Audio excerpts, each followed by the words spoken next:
Hello, and thanks for stopping by. I'm going to try to explain what's going on with the signal tracer. I'm pretty sure that we have all the bugs worked out of it now and everything is going to be working fine. When I first started looking for a high impedance input to take and add to the LM380, the original LM380 design, I took and found uh, this snippet on a forum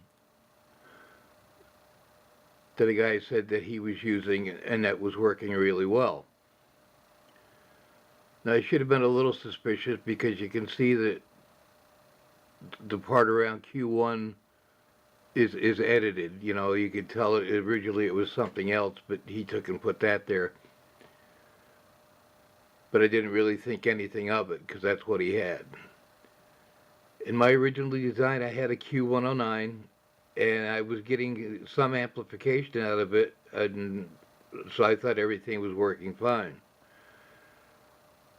But then, of course, Doug started having trouble trying to follow the design. Doing further research, I took and discovered that J109 is actually a JFET switch. It's not designed to be used as an amplifier.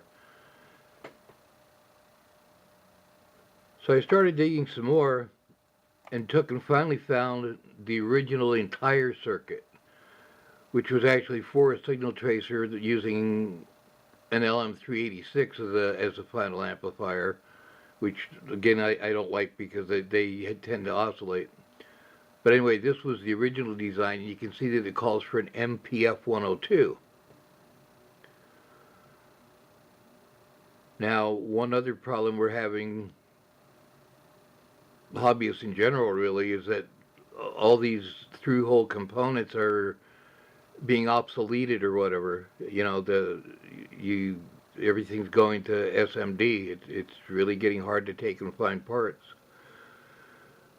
But anyway, the MPF 102, there was other designs that I was looking at that called for that, and I took and tried to buy some on eBay because, you know, regular suppliers don't have them anymore. It's an obsolete part. And I got from 3 or 4 different suppliers, and every single one I got was the same exact thing. It was a relabeled NPN transistor. You know, it wouldn't work in the JFET circuit. You put it in a component tester, and it comes up NPN transistor. So and they all had, every single one of them had the exact same lot number on them. So somebody out in China must be just turning them out like crazy like that. So I was looking, you know, okay, what's a substitute for it? And a J310 is, and a J310 is a VHF amplifier. So that's what I took and went with. And it it worked good, but the waveform was a little funny or whatever. So I started playing with the components, and I didn't have to change it much. I just had to change uh, the one component, the 15K. Uh, had to change the R6 from 15K to 13K, and R5 from 3.3K to 4.3K. And here's an example. Okay, this is the input waveform. Putting in its 1100 cycles, 1 volt peak to peak sine wave, and the output, you know, is a beautiful sine wave that's 7 volts peak to peak. So I mean that's nice clear amplification to take and feed into the LM380, and that works fine.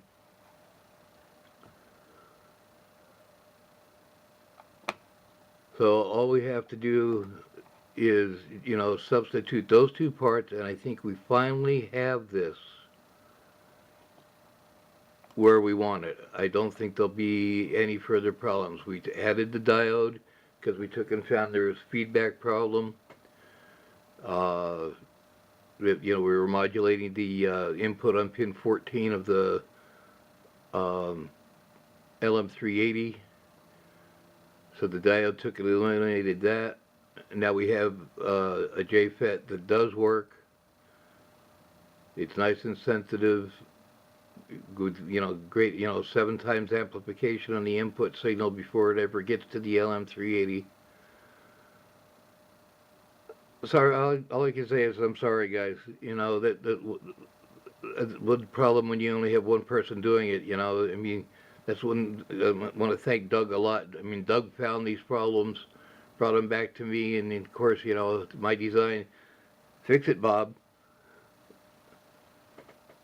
So I dug around, and I think things will work out fine now. But mail today, I took and sent Doug a couple J310s, a couple 13K resistors, because he said he didn't have them, so he should have them by the weekend, where he can take and put it in and do a test of his own, and hopefully he won't find anything else wrong with it. Anyway, anybody else who's building this, you can take and use, just change the JFET to the J310. If you already have the 15K and the 3.3K, it'll take and work. You might get it. There's a little bit distortion, but then again, we're not making a stereo amplifier here or whatever. It still amplifies it. It's just the waveform looks a little wonky, but it should still work okay. But if you have the components, the 13K and the 4.3K, take and straighten it out. Anyway, guys, thanks for stopping by again, and hopefully we can take and put this to bed and go on to bigger and better things. Take care.